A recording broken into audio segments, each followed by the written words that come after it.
สำหรับคลิปนี้เนาะเดี๋ยวตุ้ยจะมาแนะนำวิธีการเข้าสู่ระบบของ Bitkick หลังจากที่เราสมัครสำเร็จแล้วเนาะพร้อมกับวิธีการตั้งรหัส 2FA ไปในตัวเลยนะก่อนอื่นทุกคนต้องมีแอปของ Bitkick ใครที่ใช้ Android หรือ iOS ก็ไปดาวน์โหลดมาได้เนาะสามารถที่จะดาวน์โหลดมาได้คือกันหลังจากที่เข้ามาแล้วกดเข้ามาในแอปของ Bitkick มันจะมาในหน้าตาแบบนี้เนาะทำบอสมัครเราก็สามารถเบิ่งรายละเอียดได้หลังจากที่กดเข้ามาแล้วเนาะให้กดไปที่หุบขนนั่น เพื่อเปลี่ยนภาษาเขาจะได้เข้าใจง่าย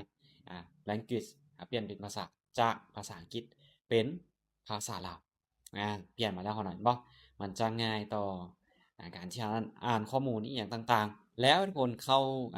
กดบอลเขาว่าเข้าสู่ระบบบอลนี่เขาเนาะเพื่อล็อกอินเข้าไปในแอปของ Bitkick นั่นเองเขาก็เอาชื่อผู้ใช้เนาะหรือเอาอีเมลก็ได้ชื่อผู้ใช้ที่เขาตั้งก่อนหน้านี้เขาตั้งจังไดเขาเอาชื่อผู้ใช้ก็ได้เดี๋ยวตุ้ยจะเอาชื่อผู้ใช้เอาคนเนาะตุ้ยจะเอาชื่อตุ้ยเทรดเดอร์เนาะที่ตุ้ยตั้งในก่อนหน้านั้นในขั้นตอนที่ตุ้ยสมัครตุ้ยใส่ตุ้ยเทรดเดอร์25เราก็กดคำว่าดอนหรือโอเคทางด้านรูปนี้เขาเนาะกดไปหลังจากที่เรากดแล้วมาตัวต่อมามันจะให้เราใส่รหัสผ่านรหัสผ่านในตอนที่เราสมัครนั่นเราใส่หรือเราตั้งรหัสผ่านจังใดเราก็ใส่รหัสผ่านเลยโอเคเดี๋ยวตุ้ยขอใส่รหัสผ่านแป๊บหนึ่งคนเนาะหลังจากที่เราใส่รหัสผ่านสำเร็จแล้วก็กดคำว่าเข้าสู่ระบบนะหลังจากกดเข้ามาเข้าสู่ระบบแล้วเนาะมันจะเด้งมาในหน้านี้ก็คือมันจะส่งรหัสยืนยันไปทางอีเมลของเราอีกเทื่อนึงในอีกเทื่อนึงเนาะให้ทุกคนนั้นเข้าไปเอารหัสที่มันส่งไปทางอีเมลของเราแล้วเอามา copy ใส่บนนี้เดี๋ยวตุ้ยขอเวลาไปเอารหัสที่มันส่งไปทางอีเมลแป๊บนึงก่อนเนาะก็ให้ทุกคนออกจากหน้านี้แล้วเข้ามาที่แอปของอีเมลเข้ามาที่แอปของอีเมลบ่ทาง Bitkick ก็จะส่งรหัสมาให้เราแล้วเราก็มา copy เอาเห็นบ่ก็คือตัวนี้เรามา copy เอาตัวนี้แล้วก็ไปวางใส่ตัวก่อนหน้านี่copy แล้วปุ๊บเราก็เข้าไปในแอปของ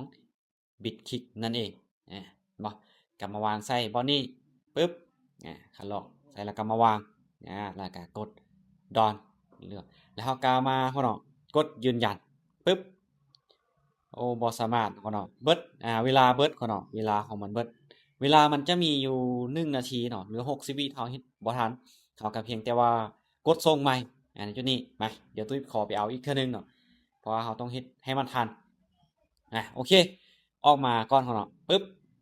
โอเคมันส่งมาใหม่เขาเนาะมันส่งมาใหม่ละมาโอเคเราก็กดแล้วก็คัดลอกใหม่คัดลอกแล้วก็ไปวางใส่ใหม่มา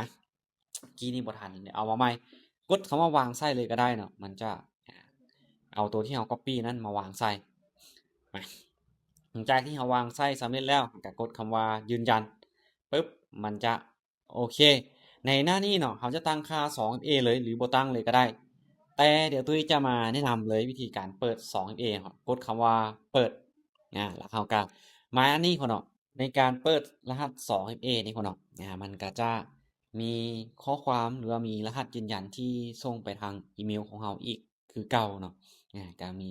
คือกับตอนที่เราสมัครหรือเข้าสู่ระบบนั่นแหละมันจะมีรหัสที่ยืนยันที่ส่งไปทางอีเมลของเราอีกเท่านึง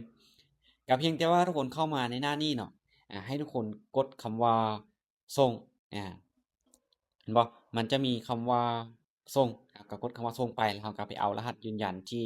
ทางแอปของอีเมลนะเห็นบ่มันมาแล้วเนาะโอเคตัวนี้ยังบ่แม่นเนาะตัวนี้ยังบ่แม่นเดี๋ยวกดออกอีกเทื่อนึงกดออกอีกเทื่อนึงแล้วก็จะรีเฟรชเพราะตัวนี้มันเป็นคุณเพิ่งเข้าสู่ระบบเป็นการเตือนว่าเราได้เข้าสู่ระบบสำเร็จแล้วเดี๋ยวส่งคืนเนาะมันยังบ่ไปเราก็กดคำว่าส่งคืนอีกเทื่อนึงกดส่งคืนเนาะมันจะนับเวลาถอยหลังได้นับเวลาถอยหลังปึ๊บไปแล้วเราก็ไปเอารหัสที่ส่งไปใหม่โอเคมันมาแล้วเนาะเราก็กดเข้าไปแล้วก็มา copy copy รหัสตัวนี้ใส่เลยcopy แล้วเราก็เข้ามาในแอปของ Bitkick แล้วก็มาวางใส่บอนรหัสรหัสตัวนี้เขาเนาะก็ปึ๊บแล้วก็วางใส่หลังจากนั้นคุณต้องมีแอปของ Outtrain Interpreter ก่อนเขาเนาะเราต้องมีแอปตัวนั้นก่อนถ้าใครที่ยังบ่ทันได้มีหรือบ่ทันได้โหลดมาก็ไปดาวน์โหลดมาเขาเนาะเพราะเราจะใช้แอปตัวนั้นในการ เปิดรหัส 2FA นั่นเอง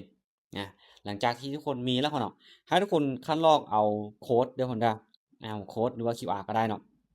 ปึ๊บแล้วก็เอามาเพิ่มใส่บนแอปของ Altuen Decoder นี่แอปของตัวนี้ก่อนแอปที่ตั้งรหัส 2A ปึ๊บแล้วเราก็มาวางโคดใส่บอนนี้หรือว่าตั้งชื่อก่อนก็ได้เนาะมาเดี๋ยวตุ้ยจะตั้งชื่อก่อนตุ้ย Bitkick Bitkick โอเคหลังจากที่ตั้งชื่อแล้วเราก็มาวางโค้ดตัวที่เรา copy นั้น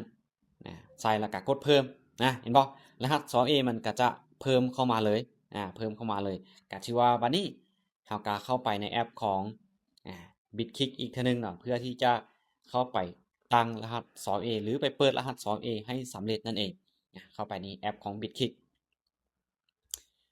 โอเคพ่อเนาะถ้าไผที่อันนั้นพ่อเนาะ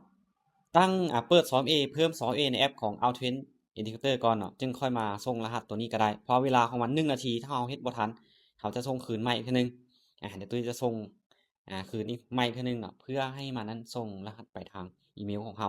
นะโอเคมา copy เอารหัสอีกเทื่อนึงพ่อเนาะก่อนหน้านี้ถือว่ากดส่งอีเมลไปก่อนแล้วจึงค่อยมา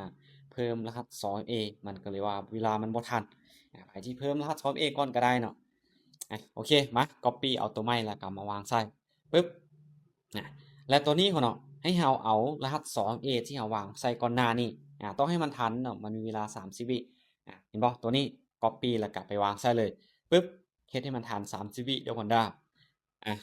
พอเวลารหัส 2A มีเวลา30วิถ้าบ่ทันเราต้องเปลี่ยนไปและอย่าลืมเนาะต้องเฮ็ดให้มันทันตัวเทิงนี้พร้อมเนาะในเวลาเดียวกันต้องให้มันทันโอเค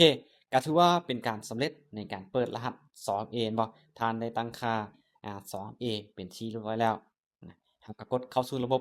มันจะเด้งออกไปอีกเทื่อนึงเนาะเด้งออกไปอีกเทื่อนึงแล้วให้เรานั้นเข้าสู่ระบบใหม่เราก็เพียงแต่ว่าเอารหัสผ่านของเราที่เราตั้งในขั้นตอนในการสมัครในการเข้าสู่ระบบเนี่ยเราก็เพิ่มรหัสของเราเข้าไปอีกเทื่อนึงหลังจากที่ใส่รหัสทุกอย่างสำเร็จแล้วเนาะเราก็เพียงแต่ว่ากดเข้าสู่ระบบในการกดเข้าสู่ระบบนี่เนาะเวลาที่เราจะเข้าเด้อมันจะให้เรานั้นใส่รหัส 2FA เข้าไปก็คือกันกับในขั้นตอนที่เราจะเข้าสู่ระบบของ Backtrade เนาะเวลาที่เราใส่รหัสใส่หยังแล้วเนาะเราต้องได้เอารหัส 2FA นั้นมาวางใส่จึงจะเข้าสู่ระบบได้หลังจากที่เรานั้นออกจากระบบเนาะโอเคมาเดี๋ยวไปเอารหัส 2FA มาวางใส่นำกันเลยโอเคมา copy เอาในแอปของ Altuen ตัวนี้เขาเนาะ